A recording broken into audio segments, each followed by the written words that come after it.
Ladies and gentlemen, Miss Jayne Meadows, alias Mrs. Steve Allen.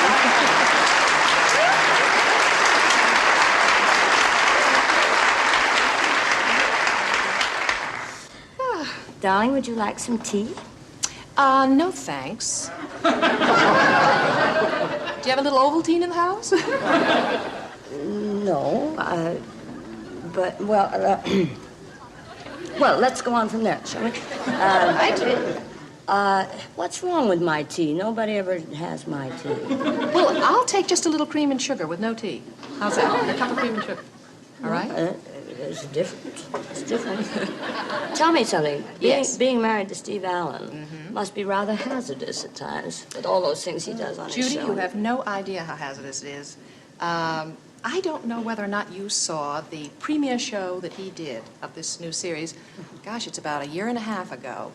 But he came to me as, you know, a kind husband and said, how would you like to be on the show? And I accepted, but I said, Steve, I don't sing and dance. What can I do? He said, don't worry, just bring a pretty gown, you know, and come to the theater, and we'll do something glamorous with you. Well, I got there, and the producer started to read the rundown of what they were going to do. And he said, the opening shot finds Steve and Jayne in a manhole in the middle of Vine Street. So now, ordinarily, I'd speak up and say, look, you know, fellas, I'm not the manhole type, but on Steve's show, you find yourself just going along with the gag, you know, doing all kinds of crazy things. So I went out, and I climbed down the manhole, and I had to go way down at the bottom because Steve was be on top of me, you see, to come up first and make his entrance.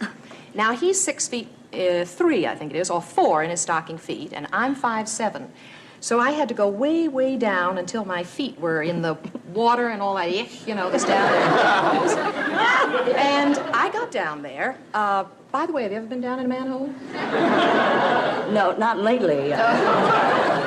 Well, I don't think anybody else had either, since it was dug or built or however you make a manhole. Because the rungs, there are these steel-like rungs, you know, that go like a ladder all the way down to get down there. And as I climbed down on them, they were terribly rusty. And when I got near the bottom, 2 of them broke, and I was hanging like a gorilla inside this thing. Then Steve got in on top of me, and they put the manhole over, you see, over the top, and all the cars were driving along Vine Street, mile a minute on top of us. Now, they had said we'd only be there for a few seconds, but something happened wrong with the cameras, and we were there for about 10 or 15 minutes. Suddenly, Steve made his entrance, and he started to do his opening monologue, and got tremendous laughs, and went on for about 5 minutes and forgot about me. Now, I'm still down in the manhole, and there's gas in manholes. And I was getting, I was getting gassed. And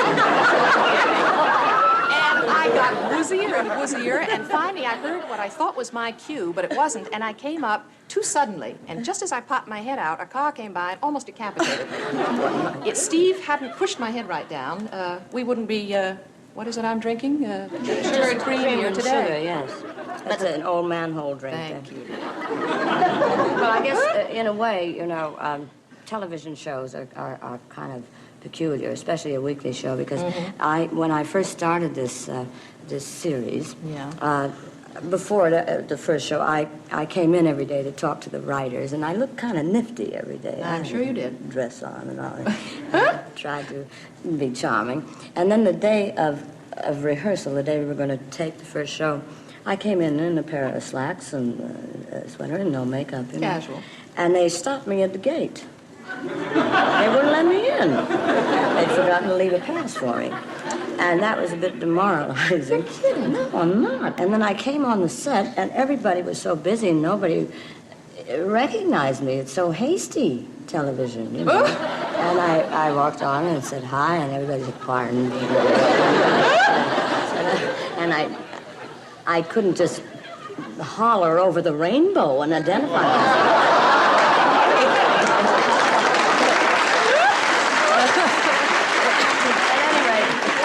Anyway, it's kind of a funny business. Yes, it is indeed.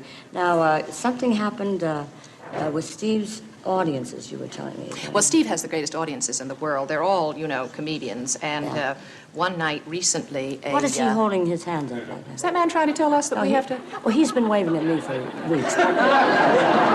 Is he trying to tell us that we're out of time or something? Yeah, I guess so. We can meet in the parking lot and finish this off. Have a little hot chocolate, maybe. No, not here, but I can get it for you in the parking lot. Good. If they'll let me through the gate to my car. If you want your food...